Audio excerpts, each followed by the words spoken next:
What's going on, fam squad? Professional Asian back here again with yet another particularly dumb video. Today we're going to switch things up, do things a little bit differently, and today we're going to try something new. We're going to blast off forward right into the past. I got bad news. I did sell the Miata. The Miata's already gone. Now, I know what you guys are thinking. I know it was pretty soon. I had just got the Miata, but the Miata sold. I sold to someone. I didn't mean to sell it so quick, but I needed money. I needed to make moves. I'm trying to become a vendor for the upcoming Stance Nation event in May, so you know how it is. Hashtag business moves. But anyways, the new owner loves it. It's probably got like 16 degrees worth of negative camber by now, some fake bride seats, and probably one of those huge lower windshield banners that they put in the lower portion of their windshield. But today, guys, I decided to take a step towards my roots. Now, I was a 90s baby. You know, I grew up in the area where people played with Tamagotchis, Super Soakers, keeping the same gender that you were born with, pop-up headlights, so on and so forth, you name it. But today, I wanted to show you guys my newest car, and that is this, the Nissan 250 SX. So the S13 was the pinnacle of an affordable rear-drive sports car from back in the 90s. Lightweight chassis, simplistic dash layout, and in some cases, like the American version, an engine that could possibly survive a couple nuclear holocausts.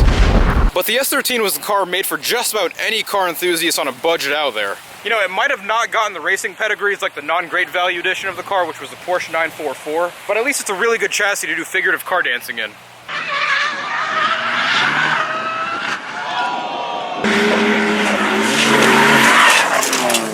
It's not too common that you guys find S13s of this type of caliber and cleanliness. The Type X goodness, the lack of mismatched body panels, lack of crusty ass rust everywhere, lack of random water puddles in the trunk, lack of a corrected damn it.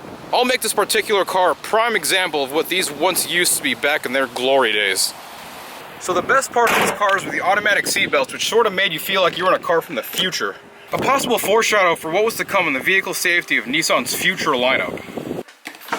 It ended up being nothing, like absolutely nothing. What a huge waste of time. So here's the thing, if you're an American car enthusiast in the United States and you really did like the S13, but you couldn't afford one, it's not surprising that you probably went out and bought yourself what was called a Ford Probe.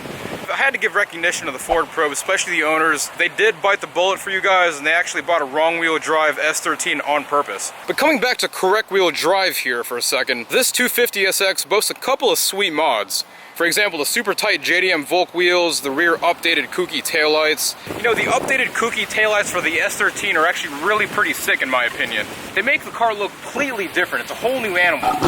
Now, despite the questionable levels of IQ that I may have or contain in my brain, you guys are probably wondering why I've been calling this the 250 SX. Well, I'll admit, that by itself was actually part of the reason why I was enticed to purchase this particular car. So even though it was called a 250 SX, you guys were probably expecting something of the likes of an EJ25 or the RB25 from the Skyline. But it's neither of those two engines, actually. Because what's underneath this hood is a... So what we have here is a joint engine hybrid developed by both Legos and Yamaha. The kinda legendary 1JZ engine. The 1JZ engine was a motor that you wanted mostly because, well, honestly, you weren't trying to spend $86,000 on a 2JZ plus its V160 transmission. A strong and reliable power plant that's capable of running both gasoline and diesel. So having a 1JZ engine in an S13 sometimes can be absolutely mental. Seriously, fam, this is the kind of that you'd see in like Hot Version or Fast and Furious Tokyo Slide. And just like that 350Z that I had from the first video that I made, it has a detachable steering wheel as well, which is kind of like my favorite part. So I can walk around the mall and or Fresh Market or the local supermarket while looking like a complete moron. You know, all in all, it's great to be back in an older car yet again. You know, one without any fancy nanny controls or other hand-holding driver assists. A good raw car that requires the dexterity of a true driver, the reflexes of a hawk, balls the size of Texas, and a pilot. You know, one who knows fully well that their face may likely end up being fused together with a guardrail or an oak tree.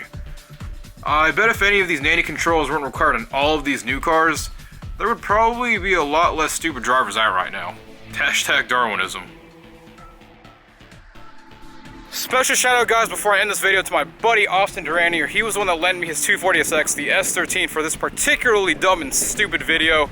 If you guys want to follow him for more, his Instagram is right here at Austin Duran. And if you guys are interested in any moist mode stickers for my buddy Austin over here, he's just set up a store. Check it out here at dead.bigcartel.com. And if you guys want any Literally Out Here apparel, professional Asian shirts, be sure to visit my website at literallyouthere.com or literallyouthere.bigcartel.com. But if you guys like this video, go ahead and give it a like, and if you want to subscribe, go ahead and subscribe for more particularly dumb videos. But other than that, guys, this video is officially over. Oh, I'm glad that's over with. That took like 400 tries. There you go. Hit that bell. Hit that bell for good luck. Professional Caucasian. Take one. And action. Caucasian. So, truth is, I really wasn't trolling when I called this a 250 SX, because under the hood is actually nothing that represents 2.4 liters, and instead 2.5. Let's take a look.